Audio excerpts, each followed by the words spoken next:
Here we are back again, April 24th, which is tomorrow. Going to go over week's training. Hope everybody had a great weekend and looking forward to seeing seeing some people hit some PRs this week. Hopefully we get a good amount of people. We've been pretty consistent that follow through on this undulated program, and this week we're going to test. So let's see what you got. So starting on Monday, you can see the lift, and we even set up the percentages for you to call what I call prime the pump. So you're going to first start off with an empty bar. We're going to do your front squat or back squat.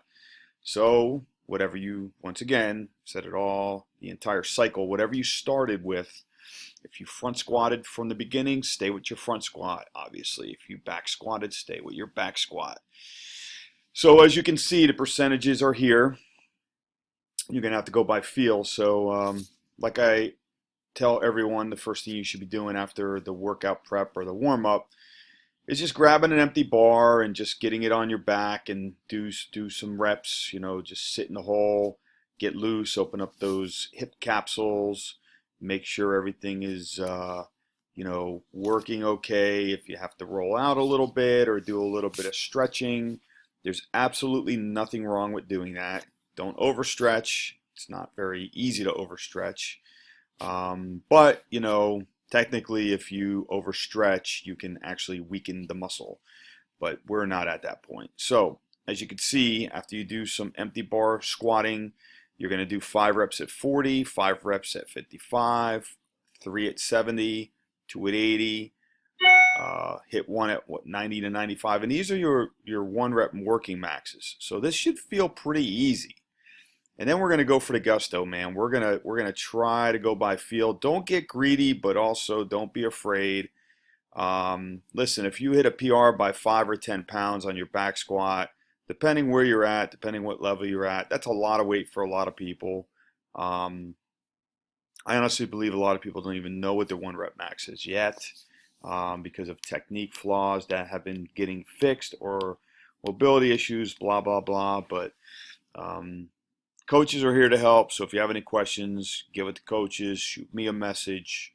I'm hoping to try to be there to answer any questions. If not, you always have the coaches.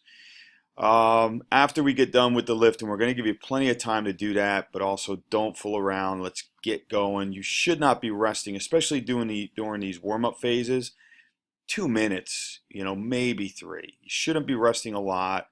Maybe we'll give you like 4 or 5 minutes before you try to hit a PR. But resting too much is not going to do you any good either.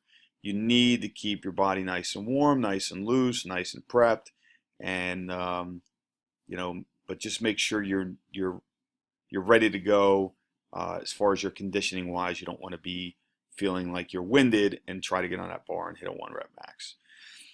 Supersets. So basically, a superset means that you're going to do one movement and then go right into the next movement and then go into the next movement. So this is a single leg Romanian deadlift. So I put the link here, so hopefully people see this to be able to click on to go to the link, and you'll be able to see what a single leg Romanian deadlift looks like. So as you can see, the guy is basically hinging down, touching the floor. His rear leg is going up. You see how he's almost straight? So his leg goes back just about straight. Okay, slight knee bend. These are soft. You don't want to be hyperextending, or you don't want to be stiff-legged on these. That's a great movement, by the way. You're going to definitely feel them. So, what the heck was that? So what I need you to do is just basically not really worry about the weight using kettlebells or dumbbells. You're going to do 3 sets of 10 on the right, 3 sets of 10 on the left.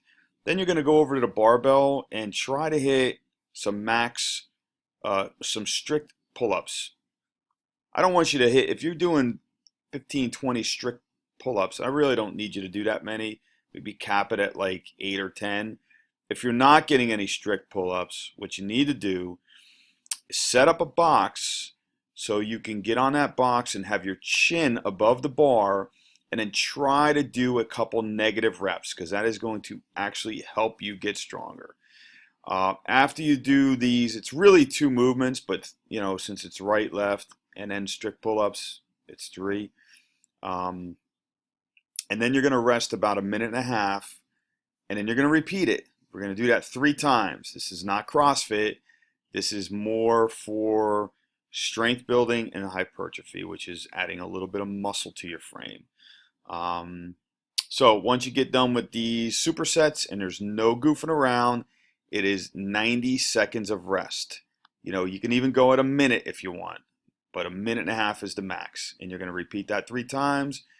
And then I'm going to try to put this out as L1, L2, and L3 workouts. And the biggest concern I have is, people's egos get in the way and they're like, oh, I'm more than an L1.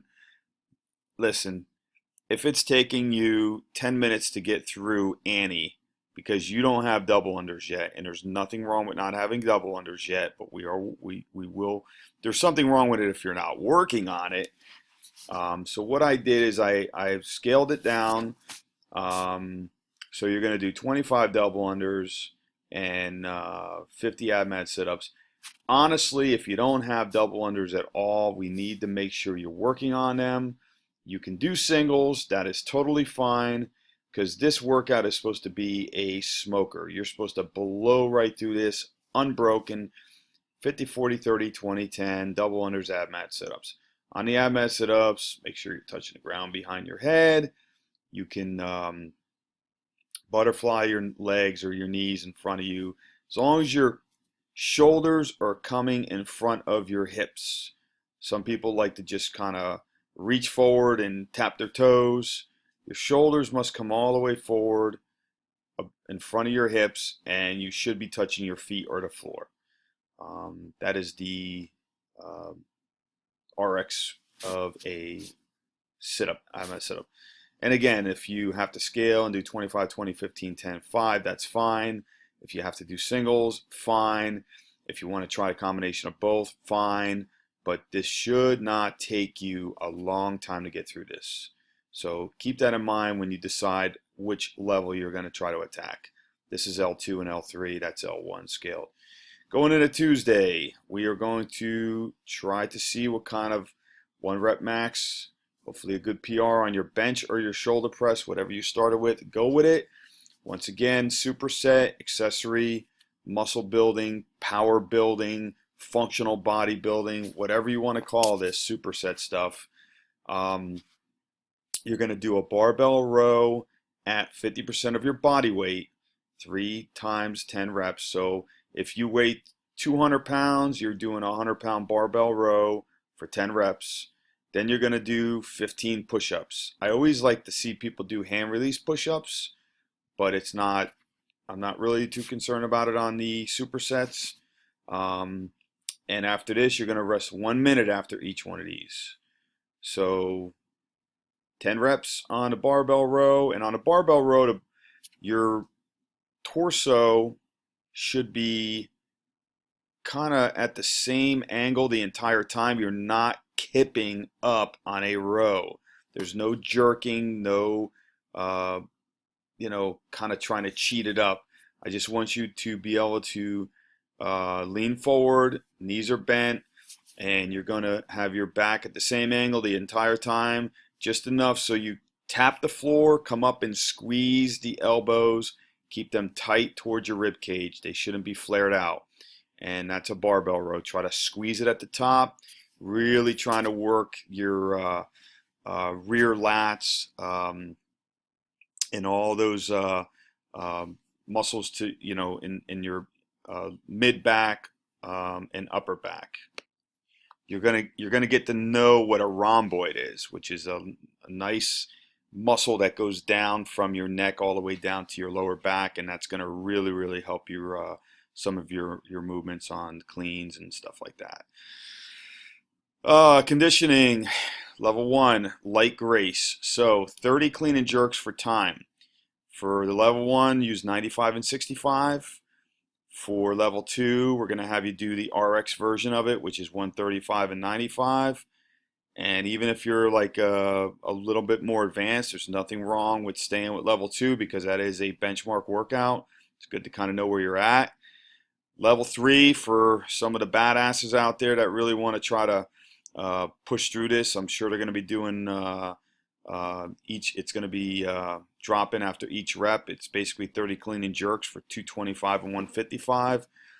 Some of the more elite games athletes will do heavy grace, and it's no joke. Just be prepared to know what you're in for. And you're sitting there staring at the bar, and you're not able, and you're missing with 2 1/4. It's not worth it. You can even modify it if you want to go in between. You want to try 185, 195, 205, maybe even 155. There's nothing wrong with that. You can make modifications. Wednesday, I kind of mentioned about if you had a heart monitor, you might want to either start wearing it or maybe even go out and get one. It's not mandatory, but it might be a good idea, especially if you want to start taking your training to a whole new level. There is a science behind some of these conditioning workouts, and that's why I put in there, it's 4 rounds, it's a total of 8 minutes. So you're going to go 30 seconds at a 95% pace. That's pretty much going all out, just slightly under. Thing is, be careful. You don't want to burn out. So you're going 30 seconds all out and then a 90 seconds at a half 50% effort.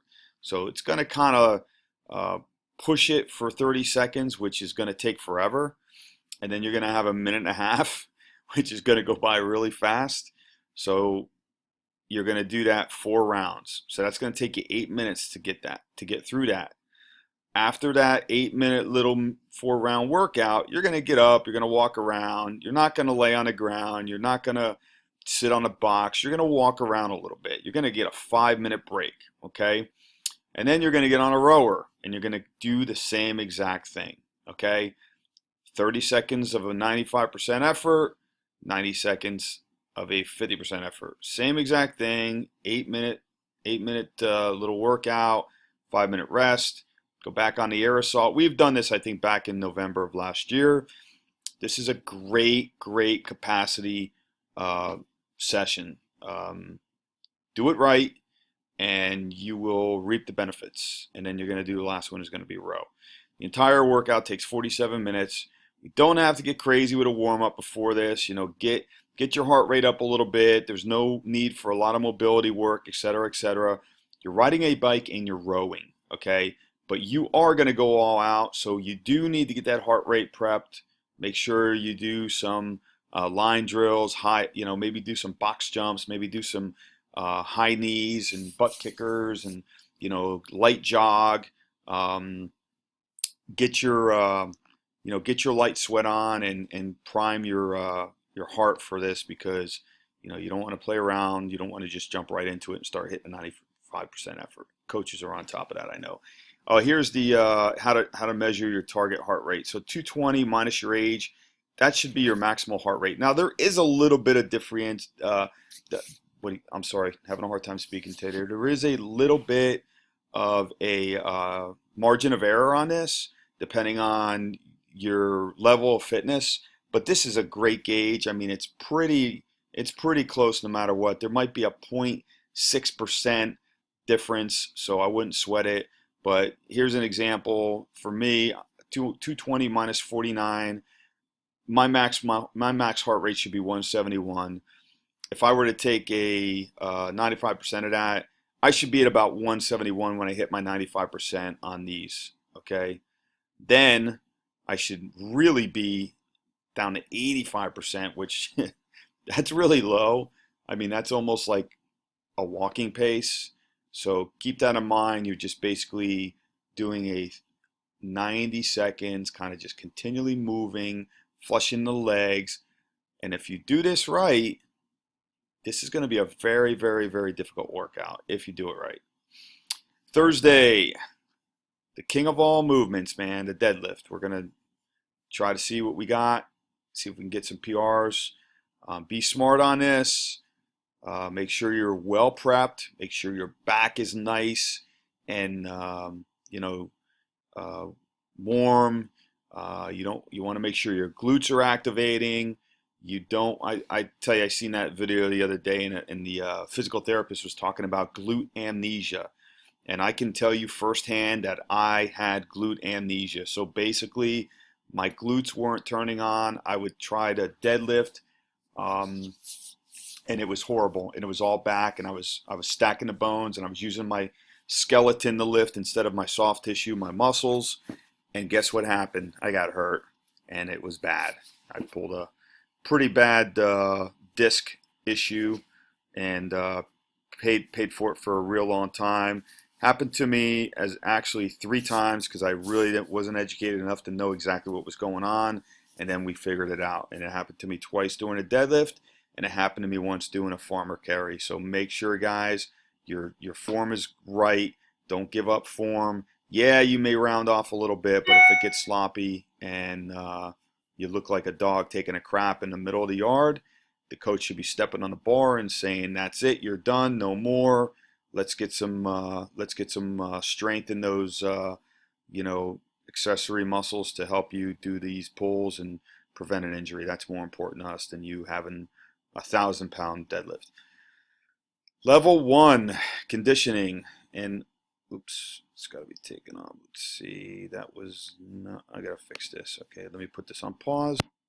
All right, we're back. I had to make a couple adjustments. So here we go. Level 1 conditioning. A 5-minute AMRAP, 5 vertical kettlebell swings, 35 and 26, 10 thrusters at 45 and 35, 15 box jumps, 20-inch box or 16-inch box. 5 minutes, continue through that triplet, which is 3 movements. After that 5 minutes is over, you get a 2-minute rest. You're going to repeat right where you left off. So if you stopped at 4 rounds and 7 thrusters, when that clock is off, or the 2-minute rest, you're going to go on at 8 thrusters, 9 thrusters, 10 thrusters, 15 box jumps in the same weight. Level 2, same deal. You're going a little heavier, 53-pound kettlebell 35. Thrusters are 75 and 55. And boxes are 24 and 20. Now keep in mind, this is not super heavy. I don't want it to be. Level 3, we're going up a little bit, 70, 53, 95, 65, 30, and 24. Going into Friday, skill work. Everybody loves skill work. So we're going to work on rope climbs for quite a while. If you're more advanced, then work on your legless rope climbs, okay? Find something to work on. Or just try to do as many rope climbs you can in 1 minute. Do that 3 times, whatever. Everybody's got room to work on skills. If you don't have rope climbs, we're going to have some different variations we're gonna try to have you do. Like, we have that actually really cool wheel with the rope and the kettlebell tied to it. Work on your grip strength. Pull that thing up a couple times. Sit on the floor next to the rope with the rope between your legs and try to pull yourself up. This is all about progressions. This is how you get better. Okay? Don't worry about if you're not doing it. Let's worry about getting you to do it. This is a pretty cool one. Level 1, 20-minute AMRAP. Okay, so we're going a little longer this one. Okay, most of the workouts you see are a little shorter, 5 minutes on these. Obviously these are all 8-minute rounds, but it's a long duration cardio day. And then these Graces should be short and sweet, and then Annie should be short and sweet. So the thing is, these long, crazy workouts are very taxing on your central nervous system. Eventually, you're going to burn out if you continue to do them all the time, and you're not going to be able to sustain a high intensity level when you're doing 20 minutes. This is a pace. So now when you start doing these longer workouts, you got to actually figure out how to pace them properly without redlining. For the level 1, 2 power cleans, 95 and 65, 4 hand release push-ups, 6 pull-ups or ring rows if you don't have the pull-ups yet. 80-meter farmer's carry with a couple kettlebells, 35 in each hand or 26 in each hand. Level 2, same thing, 20-minute AMRAP. You're going to do 1 rope climb. You're going to do 2 power cleans at 80% of your max power clean. So you kind of need to know where that is, but it's not that important if you don't know exactly where that is. So this is a little heavier. It's 2 power cleans, hoping it can be touch and go. 4 handstand push-ups if you got those. If not, 4, yeah, you're going to just do regular push-ups. 6 chest-to-bar pull-ups. I really need you to try to focus on getting chest-to-bar pull-ups because that's like the new standard of pull-ups pretty much in most of the workouts. 80-meter farmer's carry, we're going a little heavier, 53 and 35. That's a 20-minute AMRAP. And then for level 3, we're going to pump it up a little bit. 1 legless rope climb. Okay, guys, listen, don't get crazy. If you're not getting legless rope climbs, start just doing regular rope climbs, okay? We all have strengths and weaknesses. It's cool. Just let's work through them. 3 strict deficit handstand push-ups. Yeah, strict, man. 4.5-inch deficit for men, 3-inch for women. It's 3. Bottom line is, if you're not getting strict or you're getting tired and you're not able to do them, then you kip, man. It's cool. I want to see you still moving, you know. You don't have to move fast. It's 20 minutes. Slow and steady always wins. You know, turtle in the hair, blah, blah, blah. And then 5 power cleans. We're going to go at 90% of your 1 rep max. Yeah, that's going to be pretty much a drop from the top every time. 7 muscle ups. I'm looking for ring muscle ups. If you want to jump on a bar, just watch your grip. I want to see your rip. And then we're going to do 100-meter farmer's carries with 70s and 53s. All right, 20 minutes. That concludes this lovely week of training. Anybody has any questions, just go ahead and shoot me a message. You can leave a message on the bottom of this post. You know, a lot of times you may have a question that somebody else may have the same question, but they're afraid to ask it. You shouldn't be afraid to ask it. Have a great Sunday or whatever's left of it, and then hope you guys have a great training week.